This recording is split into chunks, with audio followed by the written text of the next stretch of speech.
और असम सरकार के किस आदेश से बढ़ा मिजोरम के साथ विवाद? स्ट्रक्चर कमेटी की रिपोर्ट पर क्या है नया पंगा?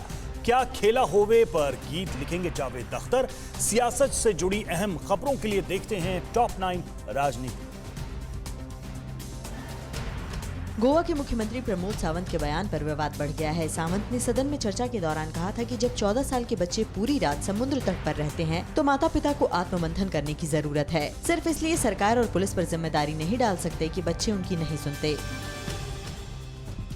पश्चिम बंगाल की मुख्यमंत्री ममता बनर्जी ने मशहूर गीतकार जावेद अख्तर से गुजारिश की कि विधानसभा चुनाव में चर्चित हुए टीएमसी के नारे खेला होवे पर गाना लिखा जाए। ममता से मुलाकात के बाद जावेद अख्तर ने कहा कि देश में परिवर्तन होना चाहिए। इस समय देश में कई तनाव हैं, ध्रुवीकरण का मुद्दा है, कई लोग भड़काऊ बयान देते हैं।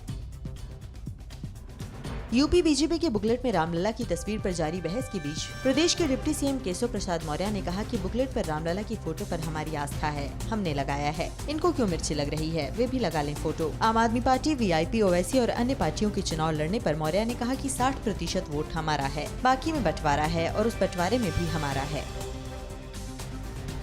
यूपी चुनाव को लेकर दिल्ली में दूसरे दिन हुए मंथन के बाद पार्टी अध्यक्ष जेपी नड्डा ने कहा कि सरकार की उपलब्धियों का बार बार जिक्र करें, जिससे कि बात जनता तक पहुंचे। नड्डा ने कहा कि गांव का आदमी दिखता सीधा है पर सारी बातों को समझता है। वहीं यूपी के सांसदों की बैठक में मुख्यमंत्री योगी ने कहा कि बीजेपी अपने सिद्धांतों के लिए जानी जाती है।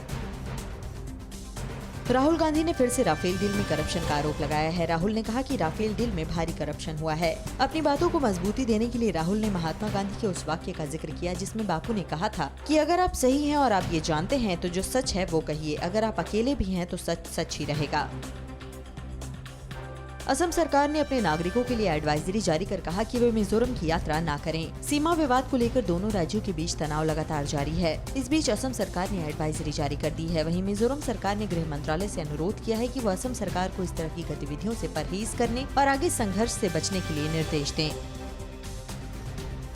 देश में मुस्लिम समुदाय की सामाजिक, आर्थिक और शैक्षणिक पिछड़ेपन को जानने के लिए बनाई गई स्ट्रक्चर कमेटी की सिफारिशों के अमल पर रोक की मांग के साथ सुप्रीम कोर्ट में याचिका दायर की गई है। हिंदू समुदाय के कुछ लोगों की याचिका में कहा गया है कि तत्कालीन प्रधानमंत्री मनमोहन सिंह ने बिना कैबिनेट की मंजूरी के अपनी तरफ से कमेटी के गठन का आदेश दिया था, जो कि असंवैधानिक था। दिल्ली के सीएम अरविंद केजरीवाल ने राकेश अस्थाना की नियुक्ति का विरोध किया है। केजरीवाल ने कहा कि जब अस्थाना को सीबीआई डायरेक्टर बनाने की बात आई थी तो उन्हें कमेटी के योग्य नहीं माना गया था। उस कमेटी में प्रधानमंत्री, लीडर ऑफ अपोजिशन और चीफ जस्टिस थे। ऐसे में वे दिल्ली के पुलिस कमिश्नर की पोस्ट के लिए कैसे योग्य माने जा सकते हैं?